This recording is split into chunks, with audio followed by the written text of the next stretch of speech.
Si tu as de l'argent de côté et tu te poses la question de savoir dans quel business je peux investir mon argent qui va me rapporter 100% de mon investissement.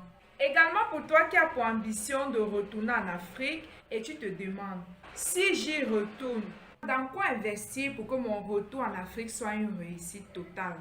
Eh bien, dans cette vidéo, je vais répondre à tes préoccupations parce que j'ai déniché une superbe opportunité pour toi qui te rendra millionnaire au bout de quelques années seulement.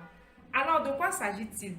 Il s'agit ici de la culture des noix d'anacarde, communément appelées les noix de cajou. Certainement, tu en as entendu parler plusieurs fois, j'en suis sûre. Mais aujourd'hui, je vais te présenter cette opportunité différemment. Donc, écoute cette vidéo jusqu'à la fin et tu comprendras pourquoi est-ce qu'il est important de se lancer dans la culture de ces noix. Voici quelques pays africains dans lesquels on retrouve facilement ces noix. Le Mali, le Bénin, le Togo, la Côte d'Ivoire, le Burkina Faso, le Mozambique, le Nigeria et la Guinée-Bissau. Et le premier pays producteur des noix de cajou au monde, c'est la Côte d'Ivoire, avec une production aujourd'hui qui atteint les 1 million de tonnes. Et d'ici 2027 à 2030, le marché des noix de cajou va peser à lui seul 7 milliards de dollars, dans lequel l'Afrique seule détient 60% de la production mondiale. C'est un business qui va croître avec le temps. Certes, c'est un business à long terme, mais c'est une fois que vous allez commencer à faire les récoltes, vous deviendrez multimillionnaire en quelques petites années seulement. Fini en fait l'époque où on faisait le business du genre acheter seulement et vendre. Avec tout ce qui est en train de se passer dans le monde aujourd'hui, il est impératif que nous, Africains, on commence aussi à investir dans les champs parce que la terre ne manque pas. Nous sommes tous au courant de la famine qui va arriver sur la terre dans quelques années. Ça a déjà commencé. Donc, si tu es africain et que tu as les terres en Afrique qui ne te servent à rien, si tu as des terrains que tu as achetés, au lieu de laisser ton terrain vide, je te conseille de faire la culture des noix d'anacarde. Pour un début, fais juste l'expérience pour voir si tu peux te lancer à grande échelle plus tard. Et plus tard, quand tu vas comprendre que tu tiens entre les mains un diamant, une culture qui peut te rapporter beaucoup d'argent, en ce moment, tu pourras investir pour acheter d'autres terres et étendre cette culture. C'est un business à fort potentiel que tu peux commencer et laisser ça à tes enfants et à tes petits-enfants comme héritage. Parce que c'est une culture qui peut faire plus de 50 ans et continue de produire. Est-ce que vous comprenez l'avantage? C'est-à-dire que tu commences la culture, tu récoltes, tu multiplies l'argent. Avant de quitter ce monde, tu vas le léguer comme héritage à tes enfants et à tes petits-enfants. Ce sera un peu comme une société familiale, comme un bien familial. Quand moi je grandissais, on avait chez nous le café, les arbres fruitiers qui produisaient en abondance que ma mère vendait pour payer notre scolarité.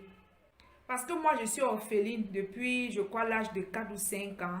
Et mon père, avant de mourir, nous a laissé beaucoup de champs. On a énormément de plantations. Et avant qu'il ne meure, c'était un entrepreneur. On avait dans nos champs les plantains, les bananes, les arbres fruitiers, genre avocats, mangue, les prunes ou encore le safour. Et ça produisait tellement en quantité que on était dans l'abondance. On était tellement dans l'abondance qu'on vendait. Et avec cet argent-là, ma maman payait notre scolarité. Elle nous soignait lorsqu'on était malade. Elle résolvait nos problèmes lorsqu'on était dans le besoin. Mon papa a laissé le café. Il a laissé beaucoup de café. Et c'est avec ça qu'on a payé notre scolarité. Et jusqu'à aujourd'hui, à mon âge, ces arbres fruitiers existent encore. Et ça continue de produire. On continue de manger les fruits de ce que mon père a cultivé. Ces arbres fruitiers qu'il a plantés dans sa jeunesse. C'est comme un héritage qu'il nous a laissé. Et comme si ça ne suffisait pas, dans mon village, Avant, quand on grandissait à l'époque, on avait les voisins qui n'avaient rien. Il leur arrivait de venir dans nos champs, voler même les bananes et les plantains, aller préparer pour nourrir leurs enfants. Parfois, ils passaient derrière nous donner un peu d'argent pour qu'on n'en parle pas à notre mère. On va aller nous-mêmes couper pour leur vendre. Et ces petits argents-là, on prenait ça pour faire notre argent de poche. Sans compter le fait que nous, on n'avait jamais faim chez nous. Jamais. Parce que mon père avait laissé tellement de biens dans la terre. Il avait planté. Quand c'était la saison des avocats, on va consommer, on va vendre. Quand c'était la saison des colas, on va consommer et vendre le reste. La saison des mangues, pareil. La saison des prunes. On avait ça chez nous en quantité. Et il y en a toujours. Hier, ma soeur m'a dit que ça existe toujours, ces arbres fruitiers. Vous voyez l'avantage d'investir dans la terre. La terre ne manque pas. Surtout dans la culture des arbres fruitiers. Il est temps de voir les avantages que nous avons en tant qu'Africains avec nos terres. Africains, réveillons-nous. La terre ne manque pas. L'argent se trouve dans la terre. Arrêtons de courir quand on cherche les pays développés. Pourtant, on a entre nos mains des terres fertiles dont on peut s'en servir pour créer une richesse générationnelle. Réveillez-vous, mes frères et sœurs, c'est le moment, réveillons-nous. Arrêtons d'aller investir notre argent dans les business où on achète et on revend. Je ne dis pas que c'est mauvais, c'est pas mauvais. Mais investissons dans les cultures à long terme où on peut partir et léguer cela à notre progéniture. De 2027 jusqu'en 2030, c'est un marché qui va peser 7 milliards de dollars. Donc, anticipez. Commencez déjà à vous positionner. Et pour réussir sa culture d'anacat, il te faut avoir la bonne variété et la bonne sémence. Et c'est reconnu que la Côte d'Ivoire détient le score de la bonne sémence. Je ne sais pas, peut-être qu'ailleurs on en trouve aussi, mais c'est mieux de ne prendre aucun risque. Plus que ça se dit partout, que c'est en Côte d'Ivoire qu'on retrouve la meilleure qualité des noix d'anacat sur le marché, autant mieux se fournir en Côte d'Ivoire. Et pour te former dans la culture des scènes noires, tu n'as même pas besoin de te déplacer. Parce que de nos jours, on trouve les formateurs sur YouTube. Et ils pourront également t'expédier les semences. Donc, tu n'as même pas besoin d'investir dans un billet d'avion. Tu n'en as pas besoin. Je vais un peu te donner une stratégie, d'accord? Tu peux rechercher un formateur en Côte d'Ivoire. Donc, tu prends déjà le temps de te former en ligne. Et une fois que tu es prêt à cultiver, il t'expédie la sémence et le jour de la mise en terre de la sémence, il te suffit simplement d'amener ta caméra au champ. Il te suit à distance. Il te coach à distance. Il te donne les instructions à distance. Tu es connecté avec ton formateur en direct et il te donne les cours en live. Et tu fais ce que tu as à faire. Vous voyez que c'est facile. Parce qu'avec cet argent de billets d'avion de déplacement en Côte d'Ivoire et tout, tu peux utiliser cet argent-là pour prendre ta formation. Tu peux prendre un accompagnement privé. C'est encore mieux. Vu qu'il va te suivre au champ, tu peux lui faire un bonus pour qu'il soit content pour mieux te former. Apprenez à faire les dons quand vous avez besoin de la connaissance. Parce que rien ne vaut la connaissance. J'ai un peu fait les recherches sur Internet et j'ai vu que ce n'est pas une plante qui se cultive n'importe comment. Ça demande d'avoir un formateur expérimenté avec soi pour pouvoir réussir dans la culture de cette plante. Passons au moment des vérités. Passons aux choses sérieuses.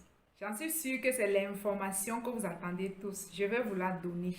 Je n'ai pas résigné sur les moyens. Je suis allée chercher les informations à la source pour venir les partager avec vous. Maintenant, tu te demandes, ok, c'est bien beau, tu m'as donné les avantages, tu m'as dit comment c'est une culture qu'on peut laisser en héritage à ses enfants, c'est une culture qui rapporte, c'est un business à fort potentiel. Maintenant, par rapport à l'âge que j'ai, si je me lance dans cette aventure, ça va me prendre combien de temps pour que je puisse rentabiliser? Tu vas commencer à faire les récoltes au bout de 3 à 4 ans seulement. C'est tout. Pas plus. Donc après 3 à 4 ans, tu peux commencer à faire de l'argent avec cette culture. Vous voyez que c'est pas trop long. Même si tu as 40 ans, 50 ans, 60 ans, tu peux investir dans cette culture. Ce qui est sûr par la grâce de Dieu, tu vas pouvoir récupérer ton investissement jusqu'à avoir du profit. C'est un business qu'une fois que ça commence à produire, tu vas récolter, récolter, chaque année récolter jusqu'à ce que tu quittes cette terre. Maintenant, on va parler de la vente et des stratégies de vente. Je vous assure que c'est un business tellement lucratif. Déjà, avant que je ne te livre les stratégies de vente, il faut savoir que la majorité des personnes qui cultivent ces noix en Afrique de l'Ouest, ce sont les vieux en fait, les papas, les anciens gens qui ne sont pas au courant qu'il y a Internet. Ils n'enjoyent même pas l'argent de cette culture. Pourquoi? Parce qu'ils ne la décortiquent pas. Ils vendent ça au prix de rien aux Indiens et aux Pakistanais. Pourtant, la machine pour décortiquer et mettre dans un bon packaging ne coûte rien. Donc toi, en tant que jeune qui est à l'ère du numérique, je vais te présenter une différente façon de vendre ta culture, de sorte que tu gagnes beaucoup d'argent. Donc nous, la jeunesse d'aujourd'hui, s'il faut se lancer dans la culture des noix de cajou, il te faut acheter les machines de décortiquage en fonction de la quantité que tu vas produire. Tu peux trouver une machine artisanale ou encore la machine industrielle en fonction de la quantité que tu vas produire. C'est cette petite sagesse-là qui manque à nos parents et qui font que eux, ils font le plus dur, le plus grand travail, ils le font. Et ceux qui deviennent milliardaires derrière ce business, ce sont les Indiens et les Pakistanais. Parce qu'ils ont compris qu'ils pouvaient se déplacer pour aller acheter en Afrique au prix de rien, non décortiqué, à l'état brut et ramener dans leur pays, les décortiquer, les épicer, mettre dans les sachets, les revendre dans les supermarchés en Europe, en Amérique et partout ailleurs. Il n'y a pas un pays dans le monde où on ne trouve pas les noix de cajou. Voilà l'avantage des noix de cajou. C'est consommé par tout le monde. Toutes les races du monde consomment les noix de cajou. Vous voyez l'opportunité qu'il y a derrière ce business? Je vous assure qu'il y a des Indiens ici qui sont milliardaires en vendant les noix de cajou. Ils s'en vont acheter à nos parents dans les villages, dans les coins retirés partout en Afrique. Ils ramènent ici, comme je l'ai dit, ils décortiquent. Et la machine ne coûte rien. Décortiquer là, ça ne coûte rien, je vous assure. Je vais vous faire passer les images. Vous allez voir comment on décortique les noix de cajou. C'est aussi simple, c'est même pas compliqué. Vous voyez comment l'ignorance coûte cher. Comment ceux qui passent tout leur temps à travailler dur mangent le plus petit morceau dans ce business. Ceux qui font le plus grand travail ne s'en sortent même pas. C'est un peu comme avant, lorsqu'on était jeune. Nous, on allait au champ cueillir le café. On prenait le temps de transporter sur nos têtes. On faisait des longues distances. On ramenait à la maison. On écrasait. On lavait. Ça prend énormément de temps pour rincer le café. On faisait tout ce boulot-là. Et après, on va prendre des mois pour les sécher. Après avoir séché, on va porter sur nos têtes au village. Les ramener en ville, à pied. C'est en ville qu'on vend, on pèse et on vend. On vendait dans les coopératives à l'époque. Et ces coopératives-là, qui étaient derrière ces coopératives, c'était les Blancs. Ils venaient acheter au prix de rien, les exporter en Europe, aller les transformer en chocolat et les ramener nous vendre 5 fois plus cher. Pourtant, ceux qui ont fait le plus dur n'ont rien gagné. Vous voyez l'ignorance de nos ancêtres, vous voyez l'ignorance de nos parents. Donc toi aujourd'hui, qui as cette information, qui a l'ère du numérique, qui sait où est-ce que tu peux trouver cette machine, tu les décortiques, tu mets dans ces sachets-là, bien faits, tu les exportes en Amérique, en Europe, en Asie et partout. C'est cette information-ci qui manque à nos parents qui sont dans les coins retirés, qui font la culture des noix d'anacarde ou encore qui sont encore dans le café et le cacao, qui se font encore berner de nos jours. Donc c'est facile avec Internet. Tu peux rechercher ceux qui sont prêts à acheter sur Internet, sur Google, sur les réseaux sociaux. Tu peux aller sur LinkedIn. Si toi tu es en Europe, tu peux aller démarcher les supermarchés. Tu ne passes même pas par les négociants. Et la stratégie que j'aimerais te donner, si tu es prêt à saisir cette opportunité, c'est que une fois que tu vas cultiver, tu vas mettre la semence en terre et que ça va commencer à fleurir, à grandir. N'attends pas jusqu'à la récolte pour chercher les preneurs. Non, non, non. Une fois que ça a déjà commencé à fleurir, à grandir, tu commences à prendre les photos et tu commences à chercher les acheteurs à travers le monde entier. Et si tu es quelqu'un, par exemple, qui vit en Europe, c'est facile pour toi. Tu prends juste les photos, tu voyages avec, tu t'en vas chercher les preneurs. Ce qui est sûr et certain, avant les 4 ans, tu aurais eu plusieurs propositions. Et en ce moment, c'est à toi de faire le choix. Tu peux même te déplacer et aller rechercher les acheteurs. C'est un business. Parce qu'une fois que tu entres dans ce réseau et que tu trouves les bons acheteurs, ça vit. Et si les acheteurs se rendent compte que tu as la meilleure qualité, ils vont également te recommander chez d'autres acheteurs. Et c'est ainsi que tu ne vas pas t'arrêter à cette production. Donc, une fois que tu réussis le premier tour, cherche encore à investir dans d'autres plantations. C'est consommé partout, par toutes les races du monde entier. Toi-même, tu peux faire un arrangement avec les supermarchés des villes où tu te trouves en Europe, aux États-Unis, partout. Tu les livres. Déjà emballés, déjà décortiqués.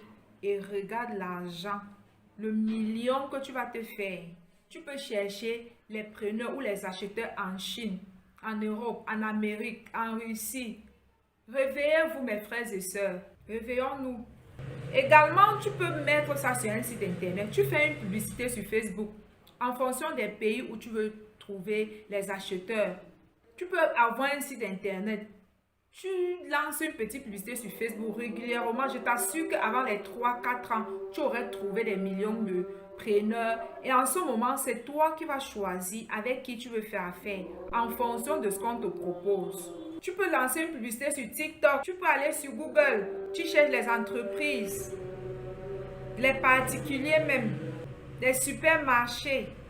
Le monde est tellement vaste. C'est un business qui est très avantageux pour ceux qui sont dans la diaspora. C'est avantageux pour ceux qui sont hors du pays parce que ce n'est pas une culture comme la tomate où il faut tout le temps en prendre soin. Une fois que tu descends en Afrique, après ta formation, que tu as mis les semences en terre, ça a commencé à fleurir, tout va bien. On va tout simplement t'envoyer les photos. Ce n'est pas comme si les gens vont voler quelque chose dessus. Non, non, non. Et toi, tu peux venir chaque année, chaque 8 mois ou après 2 ans, tu contrôles et tu t'en vas. Tu peux même ne pas venir. Une fois que ça commence à produire et tout, c'est en ce moment que tu descends pour aller faire la récolte toi-même. Tu fais toi-même tes récoltes. Si tu vas prendre, même s'il y aura les ouvriers, mais que tu sois toi-même présent pour contrôler la quantité qu'on va décortiquer. C'est même un business où on ne va pas te parler de arnaque. On ne va pas te dire que oui, j'ai vendu ça. Tu cherches ton argent, tu ne vois pas. Non, c'est un arbre fruitier. C'est comme un avocatier. Une fois que ça a pris, ça a pris. Et ça a son temps où ça produit. C'est tout. Vous voyez que c'est un business qui est très avantageux pour ceux qui sont dans la diaspora. Et une fois que tu as fini de récolter, tu vends, tu t'en vas. Tu attends encore la saison de production pour retourner en Afrique. C'est un arbre fruitier. Ça ne souffre de rien. Ça pousse, ça produit, que tu sois présent ou pas. Vous voyez les avantages? Tu gères ta production à distance. Tu peux même mettre les caméras pour vérifier ton champ, pour voir à quel niveau ça évolue. Si tu es en Afrique, tu peux utiliser la publicité Facebook. Tu peux utiliser Google. Tu peux utiliser LinkedIn. Ou encore, si tu veux vraiment faire du business, tu peux aller payer la formation du négoce pour savoir comment trouver les acheteurs au bout du monde. Le monsieur qui fait cette formation-là s'appelle Chakunte. Vous pouvez le retrouver sur YouTube.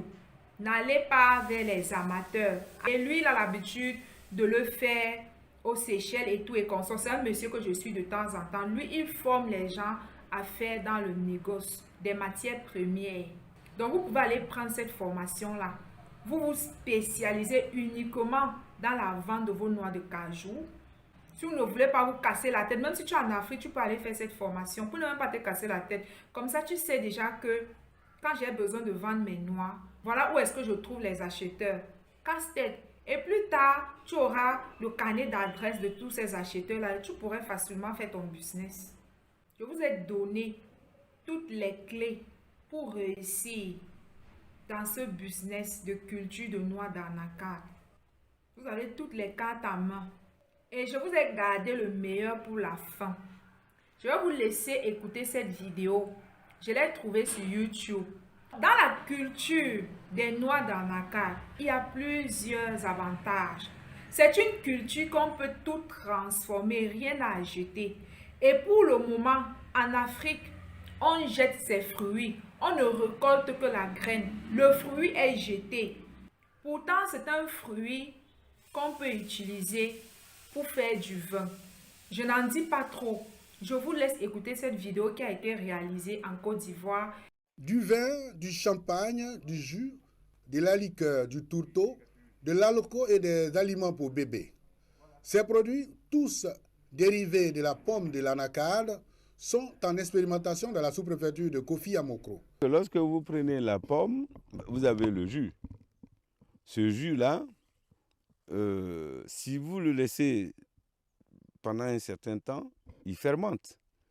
En fermentant, vous pouvez avoir soit du vinaigre. Si vous continuez à fermenter, vous pouvez avoir du vin, vous pouvez ainsi de suite. Aujourd'hui, nous décidons soit de faire de l'alcool ou nous décidons de faire du vin. Le produit lui-même, en tant que tel, c'est-à-dire vin, nous allons le faire maintenant. Nous faisons des échantillons pour dire à nos gouvernants, nous pouvons faire du vin avec l'anacarde. On leur apporte la preuve. Cette expérimentation va concerner plus de 150 hectares d'anacarde pour une production annuelle estimée à plus de 18 000 tonnes de pommes. Les premiers produits sortis de ces champs, à savoir la liqueur, le jus et l'aloco, sont déjà appréciés. C'est du jus nature, ça a bon goût. L'aloco, à partir de la pomme d'anacarde, est parfaitement comestible. Dans des régions où il n'y a pas de bananes, on peut, en tout cas, très raisonnablement consommer l'aloco à partir de la pomme d'anacarde. Je mange encore et c'est très bon. Outre ces produits dérivés de la pomme de l'anacarde, la coque de la noix de cajou sert à la fabrication de plusieurs lubrifiants. Vous avez la coque. Dans la coque, il y a ce qu'on appelle le baume. Ce baume, une fois extrait et raffiné selon le type de raffinage, vous obtenez les lubrifiants des avions. Ils brûlent autant que le bois, autant que le charbon. Donc on peut produire de l'électricité avec. Depuis la campagne 2014-2015, la Côte d'Ivoire est désormais le premier producteur mondial de l'anacarde avec plus de 600 000 tonnes qui représentent seulement 10% du fruit de l'anacardier. Plus de 5 400 000 tonnes de pommes sont rejetées. La transformation de la pomme de l'anacarde en produits dérivés pourra faire de l'anacarde un secteur pourvoyeur d'emplois.